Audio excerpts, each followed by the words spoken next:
പ്രാകൃതാചാരങ്ങളിലും അന്ധവിശ്വാസങ്ങളിലും ആണ്ടുകിടന്നിരുന്ന 6-ാം നൂറ്റാണ്ടിലെ അറബി പയ്യന്മാരോട് അഷ്റഫുൽ ഖൽഖ് ത്വാഹ മുഹമ്മദുർ റസൂലുള്ളാഹി സല്ലല്ലാഹു അലൈഹി വസല്ലം തങ്ങളെ താരതമ്യപ്പെടുത്തിയവർ വീണ്ടും നാടൻ കാക്കമാരായി ചിത്രീകരിക്കുന്നത് നിങ്ങൾ കേൾക്കുക.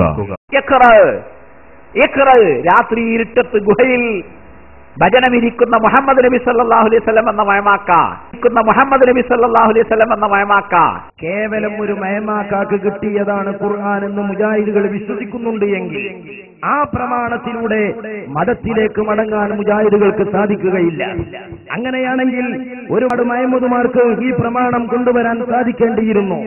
ഇനി നിങ്ങൾ നോക്ക്, നബി സല്ലല്ലാഹു അലൈഹി വസല്ലമയെ സാധാരണ അറബി പയ്യനായി ചിത്രീകരിച്ച് പച്ചയായ മനുഷ്യനായി പരിചയപ്പെടുത്തി ഒന്നുകൂടി താഴേക്കടയിലേക്കൊരു റോട്ടിലുള്ള മയമാക്കയായി പരിചയപ്പെടുത്തിയ വഹാബികൾ നബി സല്ലല്ലാഹു അലൈഹി വസല്ലമയെ സംബന്ധിച്ച് ഈ രാജ്യത്ത് ജനിക്കുന്ന കൊച്ചുകുട്ടിയുടെ മനസ്സലങ്ങളിലേക്ക് ചെറുപ്പത്തിലെ ചൊല്ലി പഠിപ്പിച്ചു കൊടുക്കുന്ന ഒരു പ്രവാചക പ്രകീർത്തനമുണ്ട്.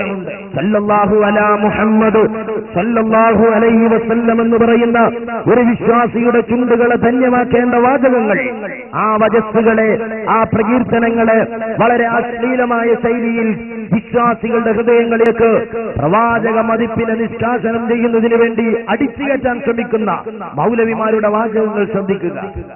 സല്ലല്ലാഹു അലാ മുഹമ്മദ് സല്ലല്ലാഹു അലാ മുഹമ്മദ് സല്ലല്ലാഹു അലാ മുഹമ്മദ്. ഇനിയൊരു വേളയിൽ അശ്ഹദു അല്ലാ ഇലാഹ ഇല്ലല്ലാഹ് അശ്ഹദു അന്ന മുഹമ്മദുർ റസൂലുള്ളാഹ് എന്ന് പറയുന്നിടത്തേക്ക് നമ്മുടെ കവലകളിൽ വരുന്ന വഹാബികൾ തരം താഴ്ന്നു പോയിക്കൂടായികയില്ല.